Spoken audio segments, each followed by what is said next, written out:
தெய்வமே வருகிறீங்க.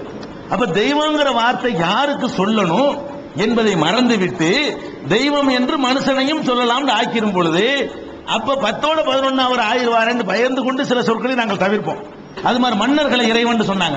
அந்த காலத்து புலவர்கள் என்ன பண்ணிட்டாங்கன்னா காசு வாங்குறதுக்காக வேண்டி மன்னர்களை புகழும் பொழுது மன்னர்னு புகழ்ந்துட்டு போ, வள்ளல்னு புகழ்ந்துட்டு போ, அதிகாரின்னு புகழ்ந்துட்டு போ, கடவுள்னு புகழ்றது அதுக்காக வேண்டி புகழ்ந்தாங்க. கடவுளை அது மாதிரிலாம் செஞ்சாங்க. இன்னும் சொல்ல போனா பொண்டாட்டி புருஷன தெய்வம்னு சொல்ற அளவுக்கு சொல்லி தந்தாங்க. பொண்டாட்டி புருஷனை என்ன செய்யணும், சொல்லணும், வணங்கணும். தெய்வம் தொழால் கொழுனன் தொழுதலுவால் பெய்யன பெய்யும் மழைன்னு வள்ளுவரே சொன்னார். தெய்வத்தை தொழாட்டாலும் புருஷனை தொழுவு, புருஷனை வணங்கு, புருஷனை கும்பிடு, புருஷனை கும்பிட்டா மழை பெஞ்சிடும், மழை பெய்ய அப்படிலாம் சொன்னாங்க. அப்ப இந்த கடவுளை குறிக்கக்கூடிய அந்த சொல்லை நம்ம பலருக்கும் பயன்படுத்தக்கூடிய நேரத்தில் மறுபடியும் அதை கடவுளுக்கு பயன்படுத்தினா நல்லா இருக்குமா? 10-11 போயிருமே.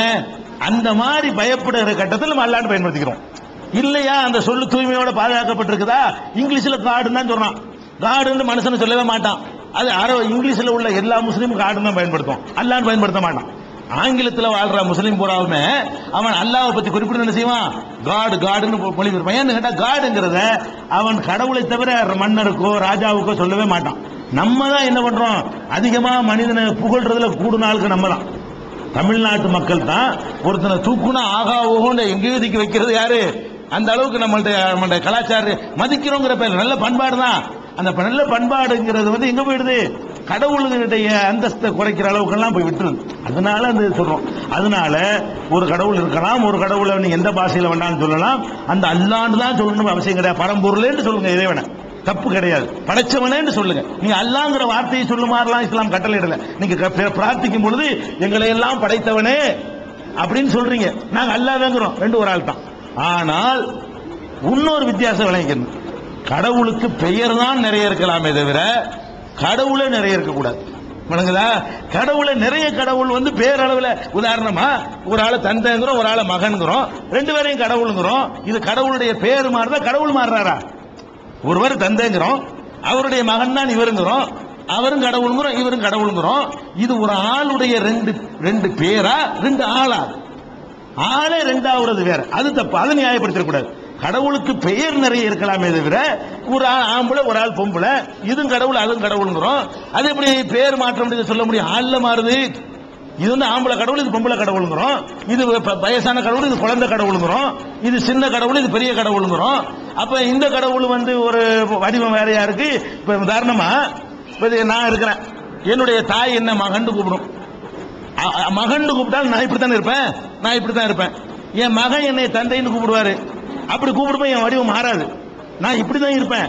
அவன் மகன் கூப்பிடும்போது நான் இப்படித்தான் இருப்பேன், தந்தைன்னு கூப்பிடுவோம் நான் இப்படித்தான் இருப்பேன், புருஷன் கூப்பிடுவோம் நான் இப்படித்தான் இருப்பேன். கூப்பிடுற ஆளை பொறுத்து என் வடிவம் மாறுமாண்டா மாறாது. உறவு தான் மாறுகிறதே தவிர வடிவங்கள் மாறுவது இல்லை. நீங்கள் வடிவம் மாறுவது உருவம் மாறுவதற்கு உள்ள வேறுபாடு நம்ம விளங்கிக்கிறோம். கடவுளுக்கு நிறைய வார்த்தைகளை சொல்லிக்கிறங்க. படைச்சவனே, அள்ளி கொடுக்கிறவனே, வள்ளலே, அதுவே இது வேண்டி இறைவனை எவ்வளவுக்கு உங்களால் கடவுளை இறைவனை தெய்வத்தை புகழ முடியுமோ அந்த வார்த்தைகள் எல்லாம் புகழுங்க. ஆளை மாத்திரக்கூடாது. ஆளு மாத்தாத வரைக்கும் தான் சரியா வரும். அந்த வகையில் இஸ்லாம் என்ன பண்ணுது, நிறைய கற்பிச்சிடாதீங்க. உங்களை அரபு மொழியில் அல்லாஹ்வை கூப்பிடுங்கன்னு உங்களுக்கு சொல்லவே இல்லை. இஸ்லாம் என்ன பண்ணுதுன்னா நிறைய கடவுளை கற்பிச்சிடாதீங்க. ஒரு கடவுள் தான். என்னுடைய தன்மைகள் மாறும். என்னுடைய தன்மைகள், நான் கோபக்காரனா இருப்பேன், வழங்குறவனா இருப்பேன், மலை இறக்குறவனா இருப்பேன், படைக்கிறவனா இருப்பேன். ஒவ்வொருத்தருக்கு எந்த பண்பு பிடிச்சிருக்கோ அந்த பண்பு சொல்லி கேளுங்க. அதான் விஷயம். சரியா? என் பேரு சந்திரசேகர், தாங்கல்ல இருக்கேன். தீவிரவாதின்றாங்க. தீவிரவாதின்றது இந்துக்களை சொல்ல, கிறிஸ்துவரை சொல்ல, முஸ்லீம் மட்டும் தான் சொல்றாங்க. ஏன் அதனோட காரணம் என்ன? அழகான கேள்வி, சூப்பர் கேள்வி கேட்டிருக்காங்க. சகோதரர் சந்திரசேகர் என்ன கேட்கிறாருன்னா, தீவிரவாதின்னு சொல்லக்கூடிய நேரத்தில் முஸ்லீம்களை தான் தீவிரவாதின்னு சொல்றாங்க, மற்றவங்களை சொல்றது இல்லையே, என்ன காரணம்னு கேட்கிறாங்க. இப்ப தீவிரவாதம் சொன்னா சட்டங்களுக்கு கட்டுப்படாமல், அதான் தீவிரவாதத்துக்கு டெபினேஷன் என்னன்னு கேட்டா, ஒரு நாடு அரசாங்கம் செஞ்சா அதுக்கு தீவிரவாதம் ஆகாது. எப்போதுமே போலீஸ் துப்பாக்கி சூடு நடத்தினா தீவிரவாதம் சொல்ல மாட்டாங்க. போலீஸ் துப்பாக்கி சூடு நடத்தினா, தடியடி நடத்தினா தீவிரவாத போலீஸ் சொல்ல முடியாது. சட்டத்தை கையில் வைத்திருப்பவர்களை தவிர மற்றவர்கள் ஆயுதம் தூக்குவதுதான் தீவிரவாதம். சரியா? அதனால அளவுகள் நாடு செஞ்சா அது பேர் தீவிரவாதம் இல்லது, போர். நாடு இல்லாம குடிமக்களா இருக்கிறவர்கள் ஆயுதம் தூக்கினால் அதை தீவிரவாதம் சொல்றாங்க. இதான் அளவுகள். இந்த அளவுகோல் படி பார்த்தீங்கன்னா இந்த காரியத்தை எல்லாரும் செய்கிறார்கள்.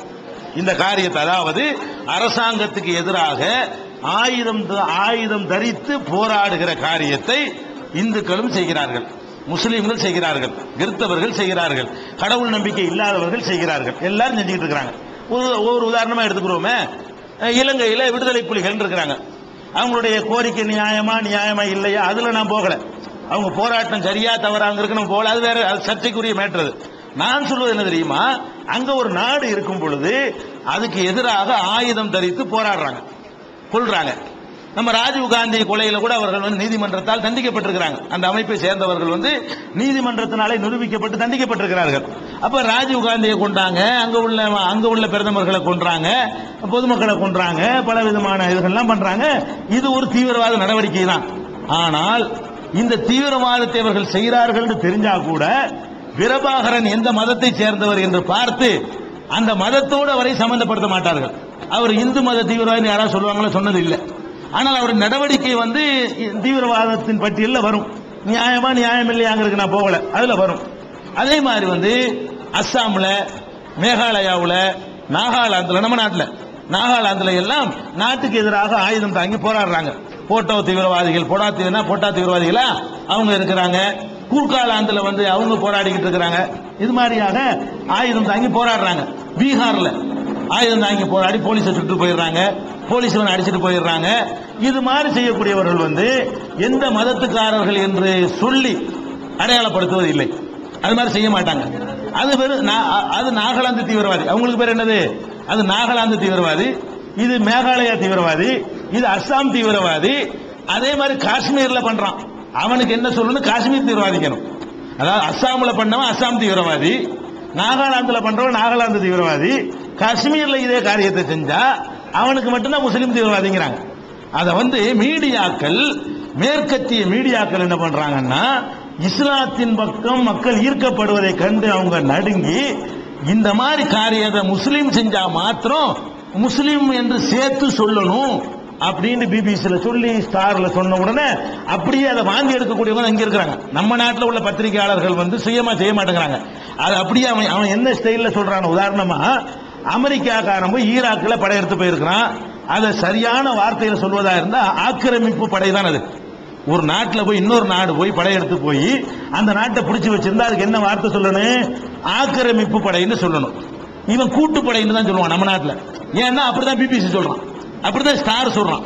அவன் நம்ம நாட்டில் வந்து உட்காந்து கூட்டுப்படைன்னு சொல்லுவோமா? கூட்டுப்படை. அதுக்கு பேர் என்னது? கூட்டுப்படை அப்படிங்கிறாங்க. அப்ப கூட்டுப்படை பிபிசியில் சொன்ன உடனே, ஸ்டார்ல சொன்ன உடனே கூட்டுப்படை, அமெரிக்க கூட்டுப்படை அதிரடி நடவடிக்கை.